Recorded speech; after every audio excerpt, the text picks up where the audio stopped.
성경의 영혼이나 영으로 번역된 신구약 원어의 본래 의미는 이와 같습니다. 이 원어들이 사용된 성경절들을 차례대로 알아보겠습니다. 1. 여호와 하나님이 흙으로 사람을 지으시고 생기를 그 코에 불어넣으시니 사람이 생명이 된지라. 생기라는 말의 히브리어 원어는 느샤마인데 의미는 생명의 호흡입니다. 성경의 다른 곳에서도 느샤마는 호흡이라고 번역되어 있습니다. 예를 들면 하나님의 영께서 나를 만드시고 전능자의 호흡이 내게 생명을 주었느니라. 너희는 인생을 의지하지 말라. 그의 호흡은 코에 있나니. 2일 후에 그 집 주인 되는 여인의 아들이 병들어 증세가 심히 위중하다가 숨이 끊어진지라. 그런데 네페시 같은 생명을 의미하는 히브리어나 헬라어가 종종 영혼으로 번역됨으로써 수많은 사람들이 말씀의 의미를 크게 오해하게 되었습니다. 잘못 번역된 말씀 때문에 오랜 세월 동안 사람들이 영혼을 불멸의 성질을 가지고 있는 혼이나 연기 같은 존재로 믿게 된 것입니다. 그래서 영혼이라는 말을 읽거나 들을 때마다 성경이 말하는 바와는 전혀 다른 것을 연상하게 됩니다.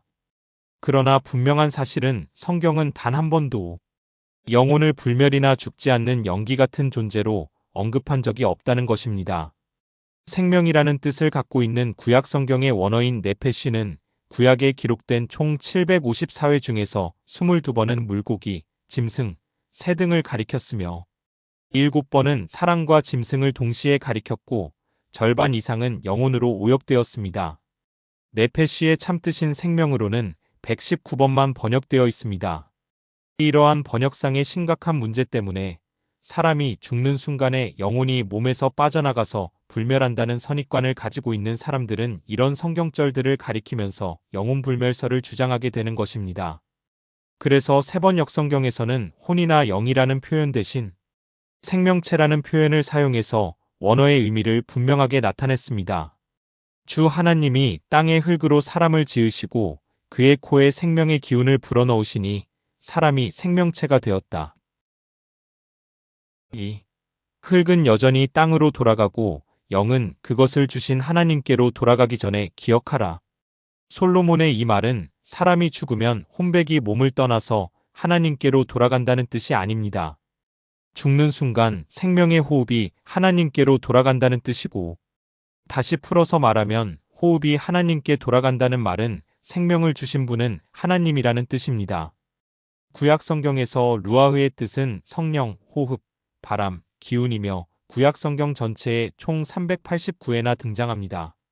루아흐는 성령이라는 의미로는 94회 사용되었으며 그 이외에는 번역하는 사람이 죽음과 영혼에 대해 갖고 있는 견해에 따라서 신, 영혼, 영, 호흡, 생기, 기운, 정신, 마음 등으로 서로 다르게 번역되어 있습니다.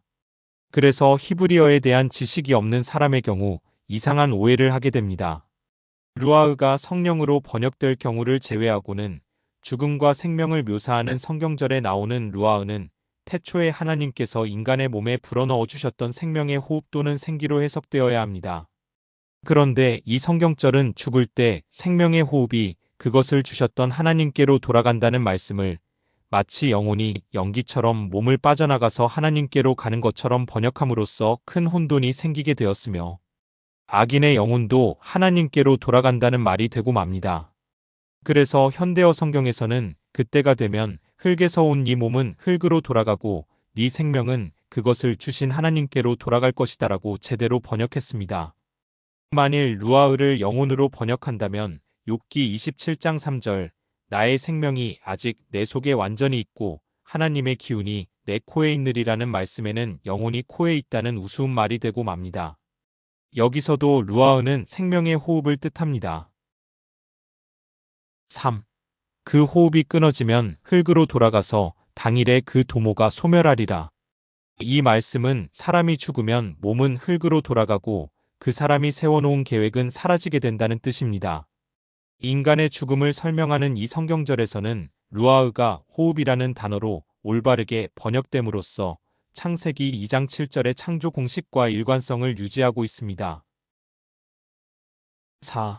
내가 생기로 너희에게 들어가게 하리니 너희가 살리라. 하나님께서 이스라엘 백성을 영적인 죽음으로부터 부활시키는 모습을 상징하는 이 말씀에서는 루아흐가 생기로 올바르게 번역되어 있습니다. 그래서 현대어 성경에는 내가 너희 속에 생명의 숨을 불어넣겠다라고 루아흐를 호흡이라는 의미로 이해가 쉽게 번역했습니다. 5. 인생에게 임하는 일이 짐승에게도 임하나니 이 둘에게 임하는 일이 일반이라 다 동일한 호흡이 있어서 이에 죽음같이 저도 죽으니. 이 말씀이 무슨 뜻입니까? 짐승도 사람처럼 죽을 때 호흡이 하나님께 돌아간다는 것입니다. 짐승에게 어떤 형태의 혼이나 정신이 있다고도 생각할 수 없으므로 죽을 때 하나님께로 돌아가는 것은 생명의 호흡이지 영혼이나 혼백이라고 볼 수 없습니다. 사람과 짐승은 하나님께서 창조하신 목적이 다른 것이지 죽을 때 하나님께 돌아가는 것이 다른 것이 아닙니다. 이 말씀에서 짐승과 사람은 동일한 호흡이 있고 같은 모습으로 죽는다고 했습니다. 그런데 만일 오늘날 많은 사람들이 생각하는 것처럼 루아흐를 영혼으로 번역한다면 짐승과 사람에게 모두 영혼이 있다는 말이 됩니다. 그렇다면 짐승의 영혼은 죽음 이후에 어떻게 될까요? 루아흐를 모두 영혼으로 번역하면 이런 문제들이 수없이 생기게 됩니다. 하나님께서 태초에 사람을 창조 당시 사용했던 흙과 생명의 호흡 이외에 어떤 것도 가감하면 안 된다는 사실을 잊지 말아야 합니다. 6. 인생의 혼은 위로 올라가고 짐승의 혼은 아래 곧 땅으로 내려가는 줄을 누가 알랴? 혼은 루아흐인데 공동 번역에는 숨으로 되어 있습니다. 만일 죽은 사람의 혼이라면 짐승도 혼이 있다는 말이 되고 땅 속에는 짐승의 혼이 가득하다는 말이 되어 어리둥절하게 됩니다. 문맥을 잘 살펴보면 18절에서 사람이 짐승보다 다름이 없는 줄을 깨닫게 하려 하심이라고 하였고 20절에는 다 흙으로 말미암았으므로 다 흙으로 돌아가나니 다 한 곳으로 가거니와라고 한 후 위에 성경절이 나옵니다. 이것은 사람과 짐승의 숨이 각기 다른 곳으로 간다는 생각이 잘못된 것임을 지적하면서 죽기는 일반이라는 것을 강조하는 말입니다. 7. 그때에 네 백성 중 무릇책에 기록된 모든 자가 구원을 얻을 것이라. 땅의 티끌 가운데서 자는 자 중에 많이 깨어 영생을 얻는 자도 있겠고. 다니엘은 그리스도께서 오실 때 흙으로 돌아간 죽은 자들이 잠에서 깨어날 것이라고 말했습니다.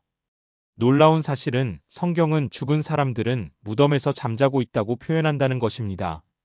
왜 성경은 죽음을 잠이라고 표현할까요? 왜냐하면 잠이라는 단어가 죽은 사람의 상태를 가장 완전하게 묘사해주기 때문입니다. 잠든 자는 잠자고 있는 동안 무슨 일이 일어났는지를 전혀 모르는 상태로 무의식 세계 속에서 지내게 됩니다.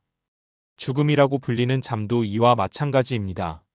성경은 죽음의 상태에 관하여 이처럼 매우 명백하게 밝히고 있습니다.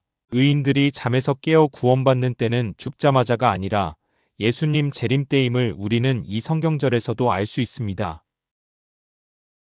8. 몸은 죽여도 영혼은 능히 죽지 못하는 자들을 두려워하지 말고 오직 몸과 영혼을 능히 지옥에 멸하시는 자를 두려워하라. 구약 성경이 히브리어로 기록되었고 신약 성경은 헬라어로 기록되었습니다. 구약 성경의 네페시와 동의어인 신약 성경의 푸시케는 총 105번 사용되었는데 번역하는 사람의 판단에 따라서 생명으로 40번, 마음으로 3번 번역되었고 영혼이란 말로 58번이나 오역되었습니다. 마태복음 10장은 그리스도인들이 당하는 핍박에 대한 말씀입니다. 핍박자들은 그리스도인들에게 육체적 고통을 가할 수는 있으나 신앙심은 빼앗을 수 없다는 의미입니다. 그렇다면 영혼으로 번역된 푸시케라는 말은 마음 혹은 정신으로 번역되어야 타당합니다. 사도행전 14장 2절에서는 푸시케라는 같은 원어를 다음과 같이 마음으로 제대로 번역했습니다.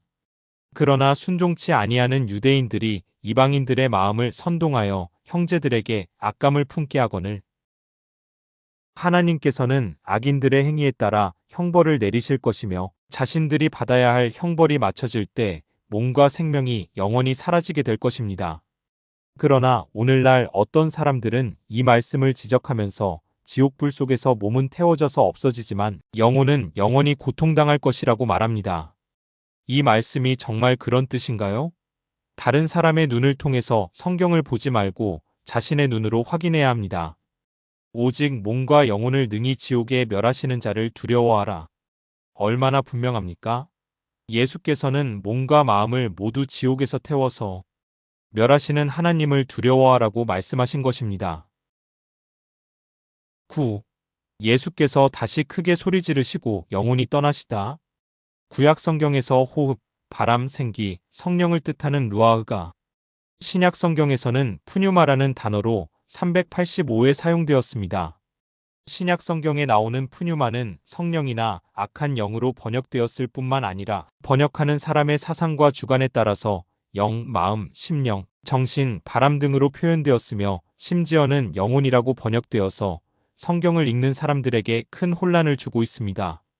이 성경절은 십자가에서 예수께서 죽으셨을 때 생명의 호흡이 하나님께로 돌아갔다는 뜻입니다. 그러나 푸뉴마가 영혼으로 잘못 번역되었기 때문에 마치 예수께서 죽는 순간에 그분의 혼이 몸을 빠져나간 것으로 착각하게 됩니다. 공동번역 성경에서는 예수께서 다시 한번 큰 소리를 지르시고 숨을 거두셨다로 올바르게 번역해 놓았습니다. 10. 예수께서 이르시되 내가 진실로 네게 이르노니 오늘 네가 나와 함께 낙원에 있으리라 하시니라. 예수께서 십자가에 달리셨을 때 그 옆에 함께 십자가에 달린 한 강도가 예수께 구원을 요청했을 때 하신 말씀입니다.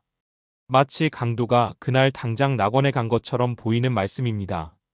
그런데 오늘이라는 부사는 원래 내가 오늘 네게 말하노니라고 했어야 합니다. 헬라어 문장 자체에는 쉼표가 없습니다.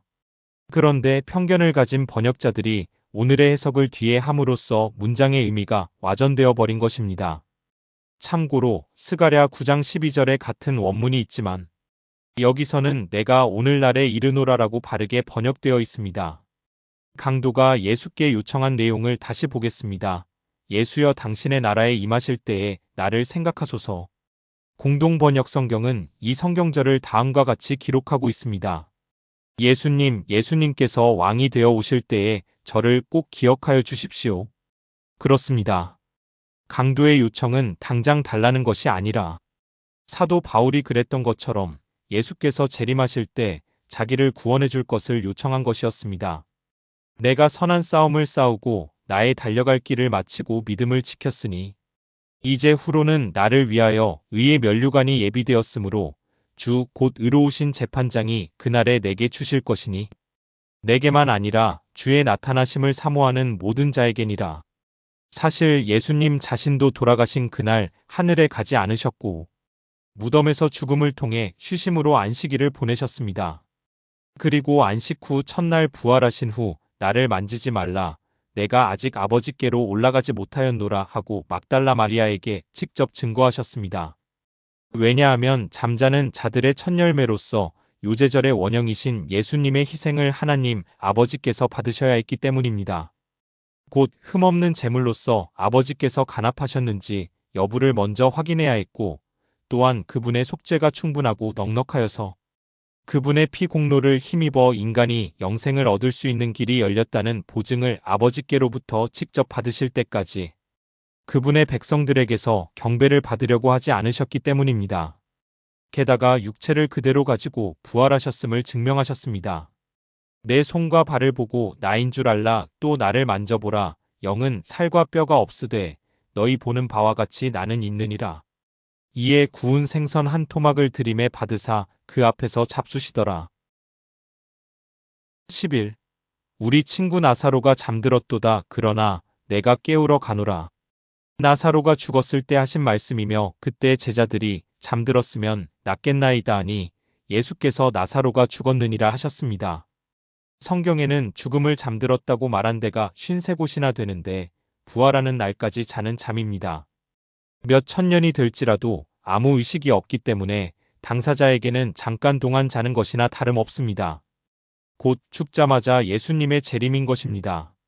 나사로는 4일 동안 죽어 있다가 부활한 후에 예수님께서 자신을 영광스러운 천국의 문턱에서 그리고 천사들과의 만남으로부터 다시 끌어내려 이 어두운 세상으로 데리고 왔다고 고백하지 않았습니다. 만일 그랬다면 그것은 하나의 유치한 사기극에 불과한 것 아니겠습니까? 또한 나사로는 고통스런 지옥불이나 연옥의 불쾌함에서 자신을 구해주신 일에 대해 예수님께 감사를 드리지도 않았습니다.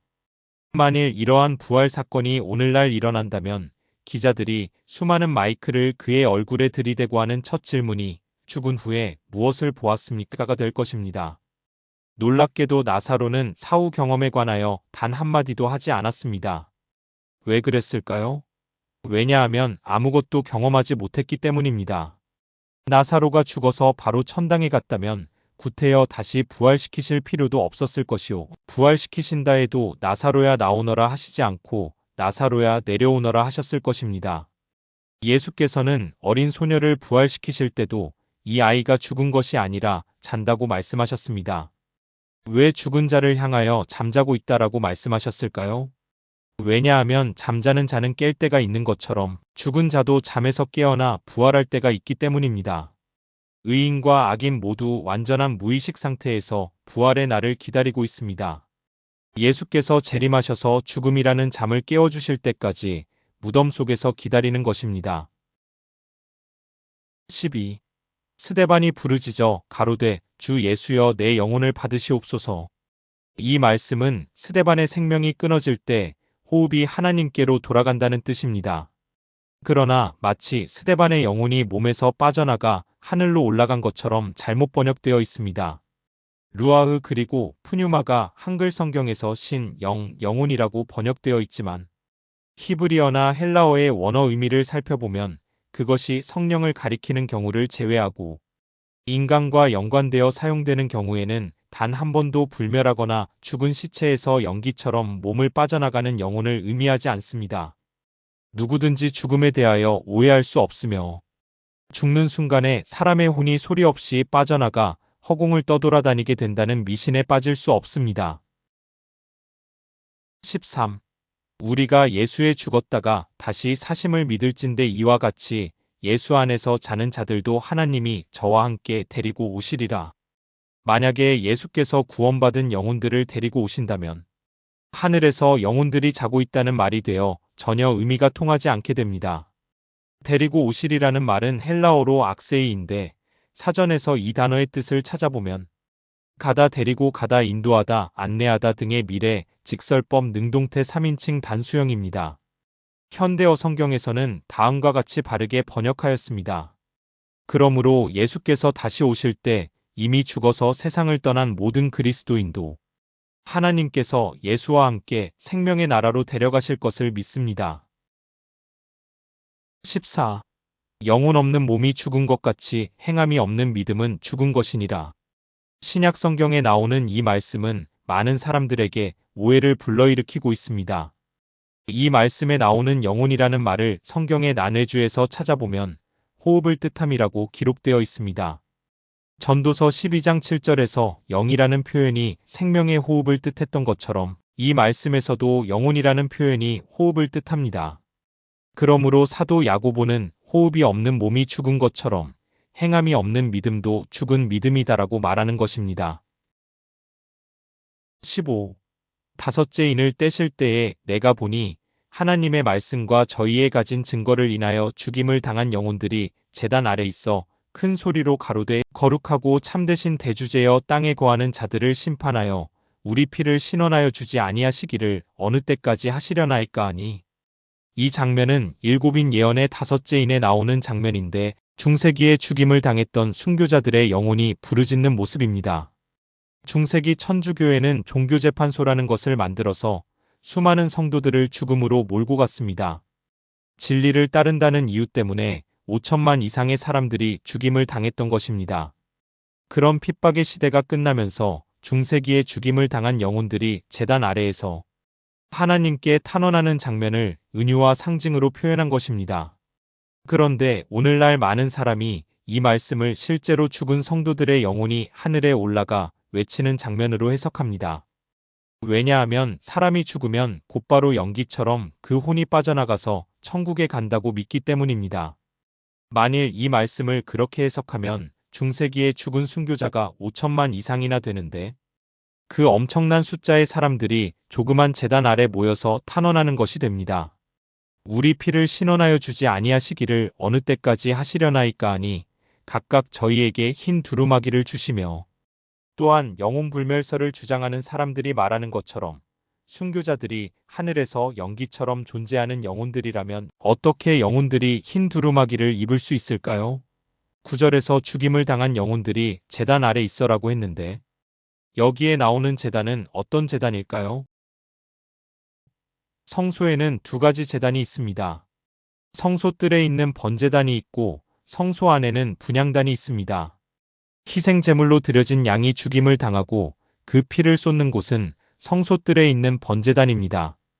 그러므로 죽임을 당한 영혼들이 제단 아래 있어라는 말씀은 중세기 성도들의 순교를 번제단 아래에서 죽임을 당하고 희생의 피를 흘린 것으로 묘사한 것입니다. 실제로 번제단 아래서 죽임을 당한 것이 아니라 수많은 순교자들의 억울한 죽음을 상징적으로 표현한 것입니다. 성경에는 은유와 상징적 표현들이 많이 나옵니다. 동생을 죽인 가인을 책망할 때도 하나님께서 은유와 상징으로 말씀하셨습니다. 가라사대 네가 무엇을 하였느냐? 네 아우의 핏소리가 땅에서부터 내게 호소하였느니라. 이 말씀도 실제로 아벨의 피가 하나님께 호소했다는 뜻이 아닙니다. 아벨의 억울한 죽음을 상징적으로 표현한 것입니다. 상징과 은유로 해석해야만 하는 또 하나의 이유는 죽은 사람은 아무것도 모르기 때문입니다. 아무것도 모르기 때문에 죽은 순교자들이 탄원할 수 없는 것입니다. 16. 각각 저희에게 흰 두루마기를 주시며 가라사대 아직 잠시 동안 쉬되. 성경에서 흰 두루마기, 흰 옷, 흰 세마포는 모두 순결과 승리와 구원을 상징하는 의의 옷입니다. 그런데 예수께서는 순교당한 성도들에게 흰 두루마기를 주시면서 잠시 동안 쉬라고 했습니다. 순교자들은 승리와 구원을 나타내는 흰 두루마기를 받았는데 왜 잠시 동안 쉬어야 할까요? 왜냐하면 예수께서 재림하셔서 죽은 성도를 부활시키고 영생의 보상을 주실 때까지 잠시 무덤에서 쉬어야 하기 때문입니다. 죽은 의인들은 구원의 증거인 흰 두루마기를 받고 무덤 속에서 쉬면서 예수께서 재림하실 날을 기다리고 있습니다. 예수께서 재림하실 때 나팔 같은 소리로 죽은 의인들을 부르시면 그때 무덤이 열리면서 부활하여 일어나는 것입니다. 죽은 다음 바로 천국과 지옥으로 간다면 왜 부활이 필요하겠습니까?